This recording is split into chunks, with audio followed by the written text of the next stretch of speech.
So if there was no belief system formed around sugar, would it have absolutely no negative effects on the human body? Is that what you're saying? Absolutely. Right.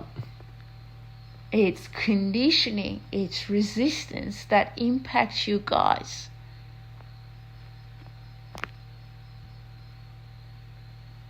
Well,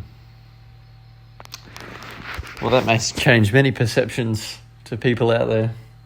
Because it's the frequency of sugar according to how it's been perceived.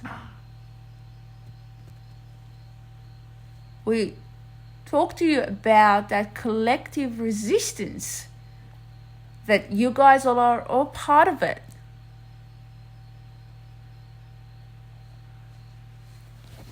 We don't know anybody on your planet that we would ask about sugar and they would say something positive without activating a negative vibration.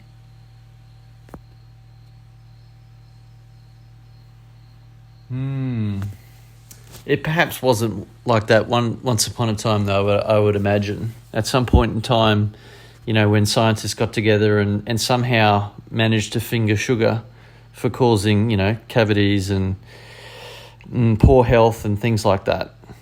Yes, the more specific that you guys have become, the more trouble, problem, and let's take it to the next level, illnesses and diseases you guys have come up with.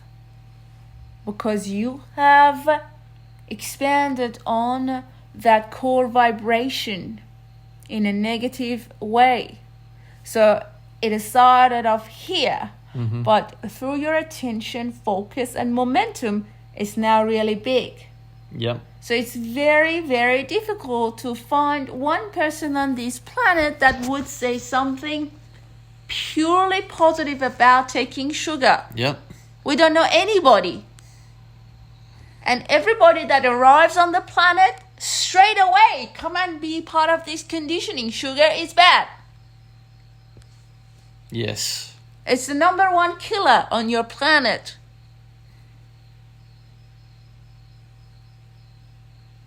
So that's how every soul, from your perspective, let's say every soul would come into the experience, and it's like just a information center pretty much. Come and read the labels. These ones are going to kill you guys. Don't have them. These ones are quite neutral, yet to be found out. And you may just come across a handful of good things on the planet. But the likelihood of dying is really high on this planet. There definitely seems to be some things that will kill us, though. You know, and the example I'll give is mushrooms. If I go out into the bush and start picking certain mushrooms and eating them, there's some of them that are going to kill me. So how do you relate vibration to? And if I have no belief system about those mushrooms and they end up killing me, how does that correlate? So now you're talking about the core vibration of something that is there, but it is your attention that would bring it into your experience. We are not saying that you don't have toxic things on the planet, like the mushrooms that you said. But the question is, again, why would you want to give your attention to that? Because that's serving a purpose, and that is the place of contrast. Yep. Perhaps if one was hungry, you know, they're surviving out in the bush and they need something to eat, and they stumble across a mushroom and they eat it and they die. So the question is not whether the mushroom was toxic or not. We would focus on why that person was attracted to that mushroom. Right. The mushroom was toxic. But that's not our focus. Our focus would be on why did they attract that toxicity into their experience as a means of dying and leaving their physical experience or coming up with an illness. Why they were on that path. Yes, because, and my my guess or my answer back is it because they weren't in their greatest expression and their highest passion? Yes. They weren't in the place of knowing.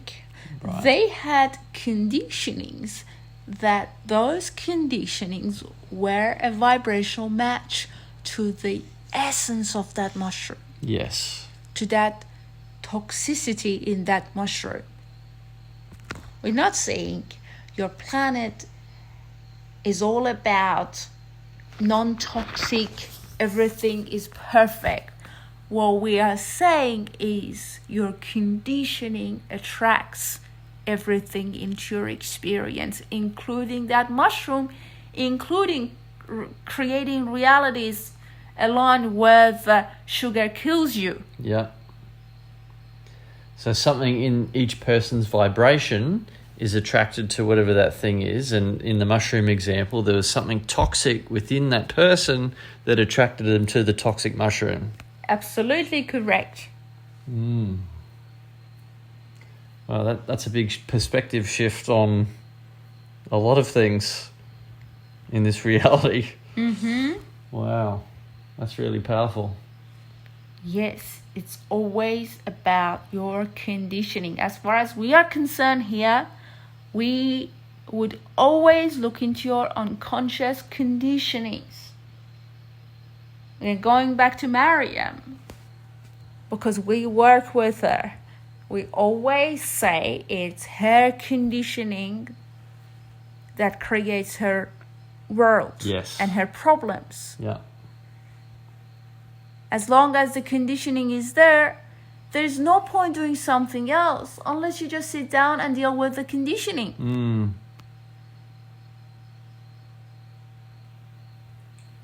Wow. Thank you. That's very You're very welcome. interesting. Very